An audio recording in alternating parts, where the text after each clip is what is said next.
Madame, Monsieur, bonjour. Bienvenue dans votre journal. Au sommaire de cette édition, les examens scolaires et professionnels de la session 2026 ont officiellement démarré ce matin sur l'ensemble du territoire national. Des milliers de candidats ont entamé à travers le pays les épreuves du certificat d'études primaires CEP, du brevet d'études du premier cycle BEPC, du brevet d'études professionnelles BEP et du certificat d'aptitude professionnelle CAP. On en parle au début de ce journal. Tabaski 2026, de nombreuses familles vulnérables ont bénéficié de l'esprit de partage, de solidarité et de fraternité de l'Association pour la bienveillance humanitaire ABH. L'ABH a procédé à la distribution de la viande dans la région du Kadiogo en faveur des couches défavorisées. Les détails dans quelques instants. C'est parti pour les examens du BEP et du CAP 2026. Le lancement de ces deux examens est intervenu ce matin au lycée mixte de Gounguin. Plus de 17 000 candidats prennent part à ces deux examens techniques. C'est un reportage signé Sidiki Kabri. Il est 6 heures au lycée mixte de Gounguin. Derrière le calme apparent qui règne dans la cour de l'établissement, plus de 17 000 candidats en pleine montée d'adrénaline. Le stress est bien présent, même s'ils tentent de se faire discrets. Quelques instants après notre arrivée, les premières autorités font leur entrée dans la cour, puis dans les salles de composition. Elles adressent aux candidats des mots d'encouragement destinés à leur redonner confiance et pourquoi pas à leur arracher le sourire. Une mission qui semble réussir, du moins jusqu'à l'arrivée des sujets. Firmament du résultat au BEP. Et cela passe par vous. Voilà, donc travaillez honnêtement. On ne triche pas. Soyez zen, mais percutant sur les copies. D'accord? Voilà, donc toute la région compte sur vous et que votre succès sera notre succès. Donc, on aura combien pour ça? Bon, ils l'ont dit, hein? Donc... Ouverture de l'enveloppe contenant la première épreuve et quelques secondes plus tard, les souris disparaissent comme par magie et la concentration prend le relais. Les autorités rassurent les candidats, mais restent fermes. Aucune place pour la tricherie. La région compte sur vous. Tels sont les mots de la Aise de la région du Kadiogo. Et nous sommes venus dire à ces candidats que la région, en tout cas, compte sur eux pour être la première région. Et en termes de résultats, cette année scolaire-là, et nous les avons encouragés. Sur le plan organisationnel, tout est fin prêt pour le bon déroulement des examens. Les responsables assurent que les dispositions techniques ont été prises. Quant aux surveillants, ils sont sur le qui-vive. Une vigilance renforcée par le fait que l'effectif de cette année est supérieur à celui de l'année précédente. Candidats, ils vont composer dans 207 jurys avec 14 centres secondaires. Alors pour le BEP, on aura 9 385 candidats. Pour les CAP, 7 264. Pour le BP, CAP réunis, toutes tendances confondues, on aura autour donc de 17 029. Donc voilà un peu ces chiffres. En termes de proportion, la région du Kadiogo fait toujours à peu près le tiers des effectifs votés. Voilà, donc c'est une organisation. Le matériel, les acteurs, c'est quand même beaucoup de choses qu'il faut mettre ensemble pour que les choses se passent assez bien. Et je peux vous rassurer, depuis ce matin, depuis hier nuit, on a tout vérifié. Du côté des candidats, les réactions sont diverses. Si certains affichent un stress difficile à dissimuler, d'autres se montrent plus sereins et affirment être prêts à relever le défi. Entre les je suis prêt et les espèrent que ça va aller. Chacun tente à garder son calme face à l'épreuve qui l'attend. Bon, je peux parler de stress, mais je peux les gérer. Depuis le début d'année, on a fait nos efforts, on a bossé, on a appris. Aujourd'hui, on espère montrer ce qu'on a vu. On espère montrer positif. Et nous sommes prêts pour l'examen. On prie à ce que Dieu n'a qu'à nous garder durant au cours de l'examen, qui n'a qu'à nous protéger et qui nous aide à ce que nous ayons des bons résultats à la fin de ces examens. Avec le stress là, mais on a levé le stress pour bien s'asseoir pour faire l'examen quoi. Voilà. Si Dieu le veut, on va avoir. On fait notre examen à Dieu pour qu'il nous aide à avoir. Cette session 2026 se distingue également par son caractère inclusif. Au lycée mixte de Goungin, des candidats vivant avec un handicap visuel composent dans des conditions adaptées à leur situation. Les aménagements nécessaires ont été faits afin de leur permettre de passer les épreuves dans les meilleures conditions. Il y avait une salle de candidats et handicapés visuels. Et ça veut dire que l'État vraiment compte également sur l'inclusion. Et nous sommes sûrs qu'avec tout cet encadrement-là, et je voudrais féliciter M. le DR et toute son équipe, et les présidents du jury, et tout ce qui est encadreur pour tout ce qu'ils font. Je suis sûr qu'avec tout ce personnel-là, les résultats seront atteints. Les examens du BEP et du CAP se déroulent du 2 au 12 juin 2026.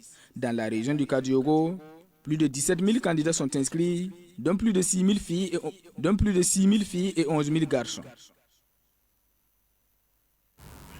Ils sont environ 300 candidats à l'assaut du BPC au jury 2 logés au sein du lycée Wandpire de Saba.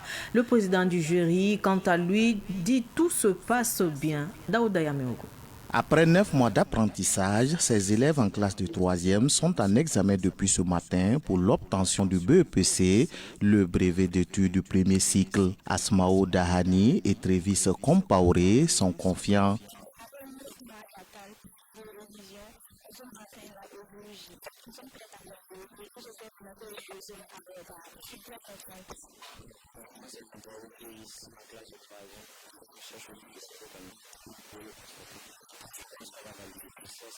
Il est 6h30 au jury Saba 2 au lycée Wandpire de Saba où les surveillants procèdent à l'appel nominatif des candidats.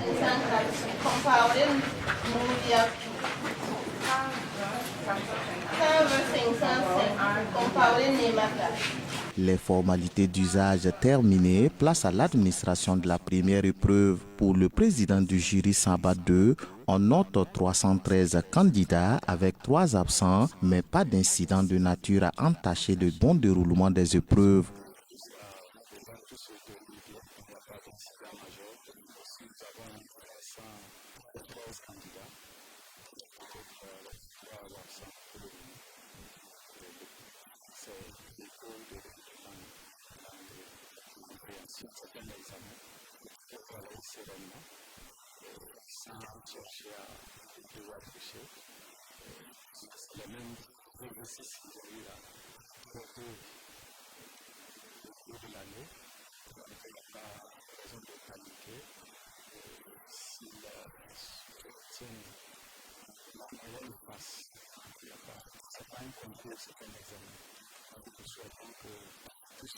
Le lycée Wandpire de Saba compte 3 jurys avec près de 300 candidats chacun à l'assaut du brevet d'études du premier cycle. Examen scolaire toujours. Après 9 mois d'apprentissage, c'est le moment des évaluations pour les élèves en quête du BPC. Au jury 1, au lycée Tengadogo de Ouagadougou, les âges vont de 14 à 57 ans. Germaine Faramayete. Amadou Nana, agent de liaison à la retraite, fait partie des candidats en quête du brevet d'études du premier cycle BPC au jury numéro 1 du lycée de Tengandogo. À 57 ans, Amadou Nana veut coûte que coûte s'offrir ce diplôme. Je suis venu pour composer les épreuves du BPC, avec mes enfants. C'est un plaisir, c'est important le diplôme qui atteste qu'on a fait la troisième, le premier cycle. Quand on a le diplôme, ça atteste qu'on a fait le premier cycle avec le diplôme du BPC. Donc pour moi, c'est important. Tu peux montrer à tes enfants que tu as arrêté le troisième avec le BPC. J'ai commencé à faire le BPC, ça date, j'ai commencé en 1900 et puis 2000, donc ça date. Comme c'est important, c'est le plaisir, je veux avoir ça. Amadou Nana, grand-père pour certains candidats, demeure une source de force pour ses élèves qui sont évalués après 9 mois de cours et qui entendent se donner tous les moyens pour rendre fiers leurs parents. Avant le début de l'examen, j'avais un peu peur, mais ces 2 jours-là, ça va. J'ai confiance en moi, je suis sûre que je vais gagner mon BPC. Avec mon papa ici, ça me donne le courage de bien travailler et de gagner mon diplôme avec lui. Je me sens bien, il n'y a pas de stress. Non, je promets à mes parents que j'ai gagné le BPC avec entrée en seconde. Je pense être bien pour débuter les épreuves. Avant le BPC, j'avais peur, mais maintenant, je n'ai plus peur et je compte gagner le BPC avec une bonne note et puis entrer en seconde. Et je compte à dire à tous mes camarades de ne pas avoir peur et de composer comme devoir. Au jury 1 du lycée de Tengandogo, le président du jury, de classe en classe, était au four et au moulin pour se rassurer de la bonne tenue de l'examen. Puis arrive le moment solennel, l'ouverture des enveloppes contenant les premières épreuves.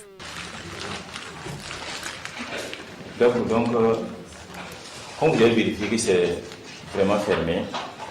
Maintenant, on doit lancer à 7h30 pour le début. Est-ce qu'on peut maintenant procéder à son ouverture? Comme c'était fermé, il est rassuré que c'est fermé. Avec votre permission, on va ouvrir maintenant.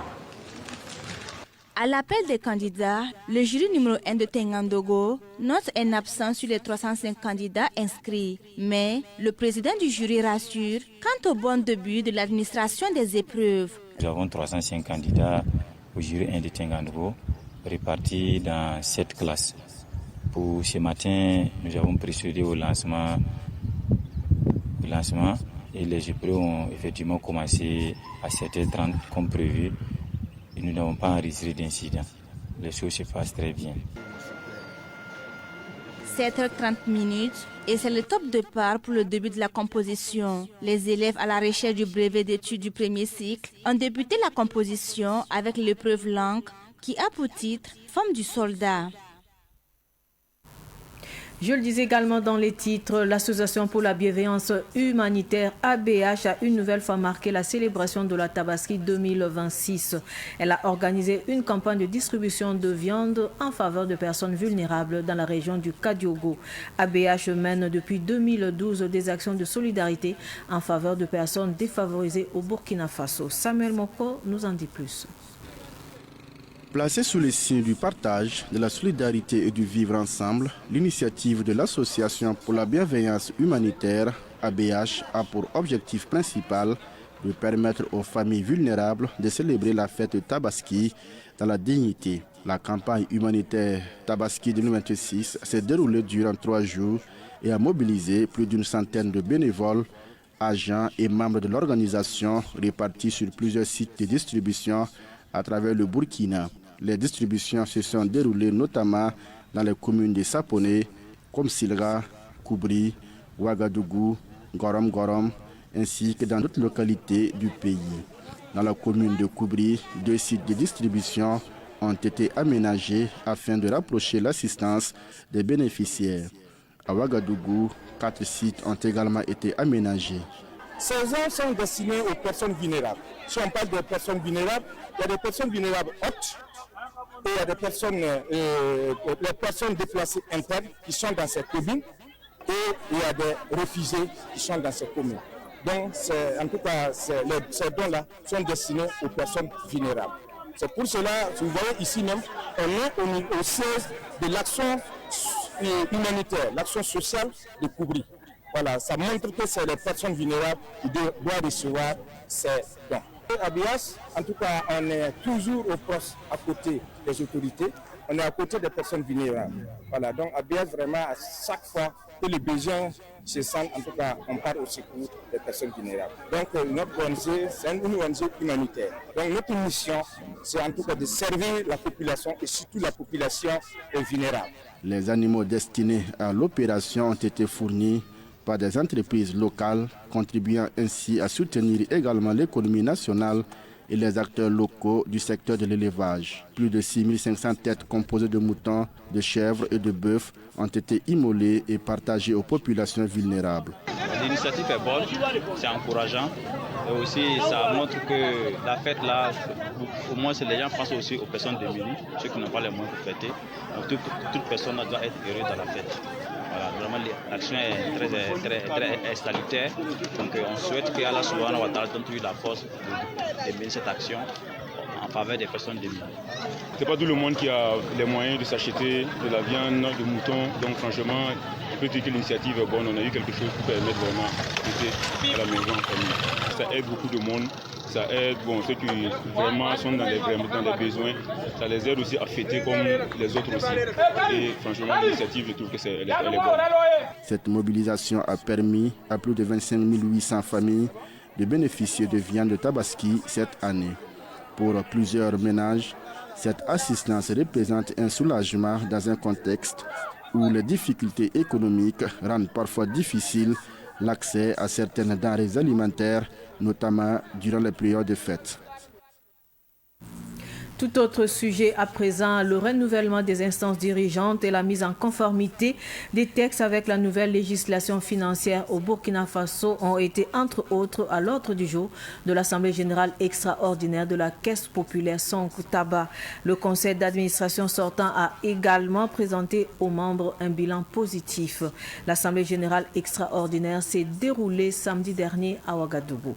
Le point avec Daouda Yamiogo. Réunis à la fois en session ordinaire et extraordinaire, les membres de la Caisse populaire Sonkutaba avaient pour tâche de redessiner l'avenir de leur institution.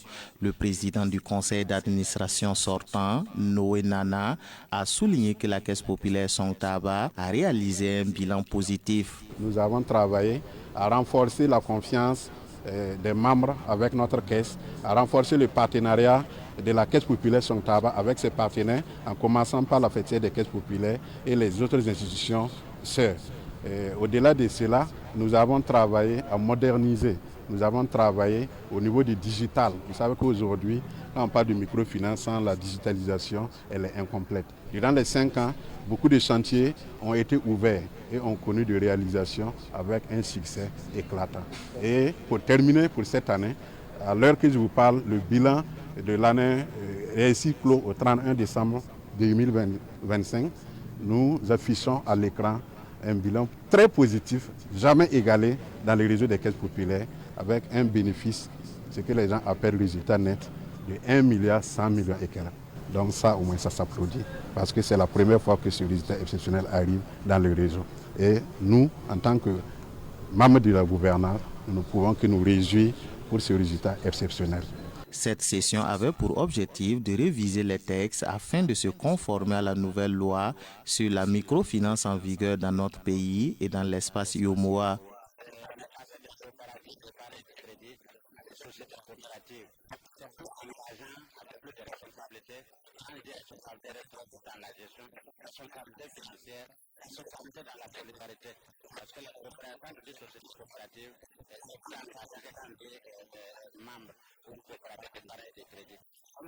Les membres sont la propriété de l'institution, les membres ont été renforcés par ce nouveau texte-là. Ils sont des membres très vrais propriétaires avec tout ce que vous savez autour. Il y a également des dispositions qui visent effectivement à renforcer les fonds propres.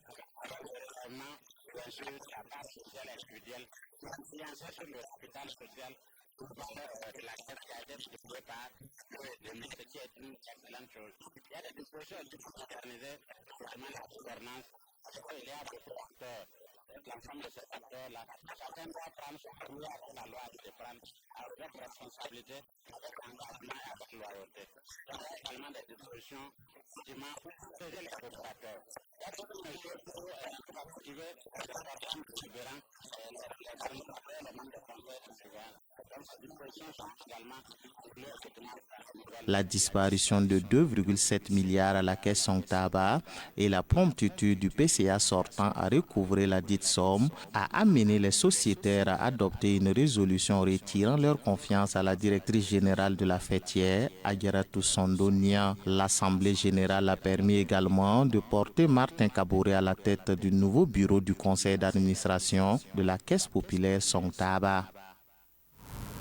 Direction la province du Poni. Après plusieurs années de vacances, le trône du canton de Galgouli, dans la commune de Kamti, dans la province du Poni, a désormais un occupant. Sa Majesté Daï II a été intronisé chef du canton dimanche dernier.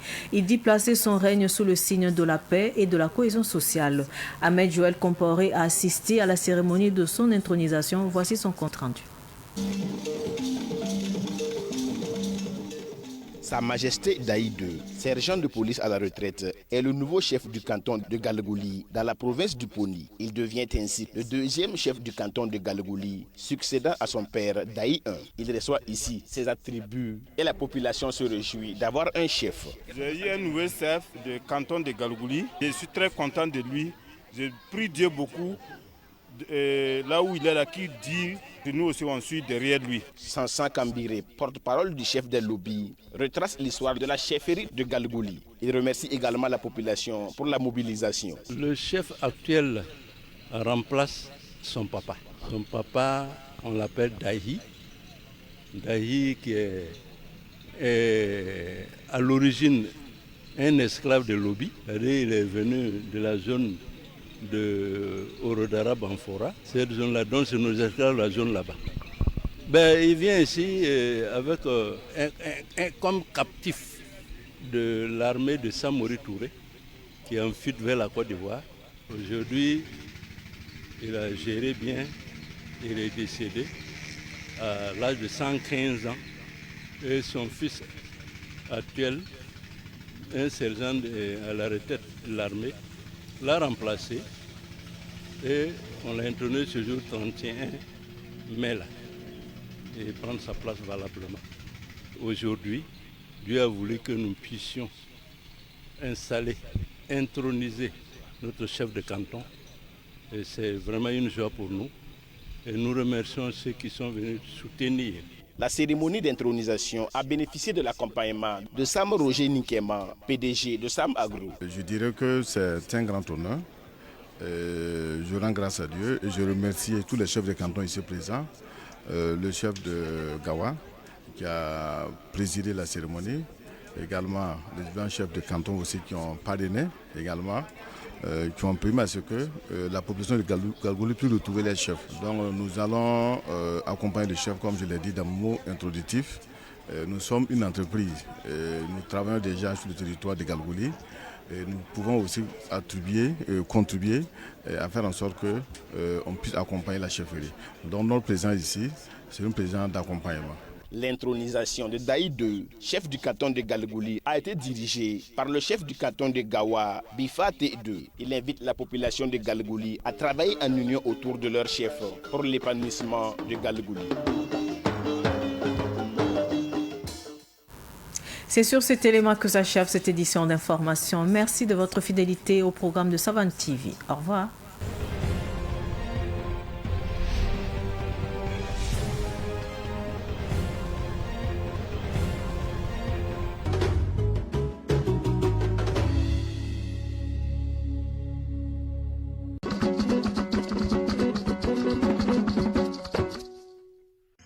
Wifi wa yella nangume.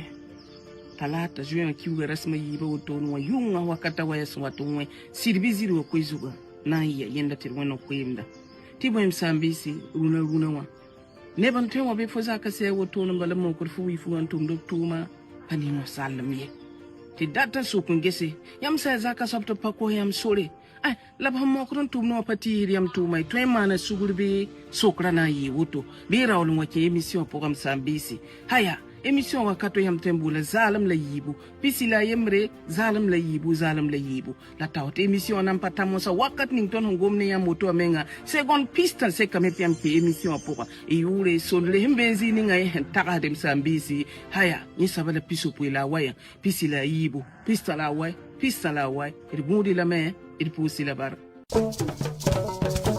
Avec la villageoise et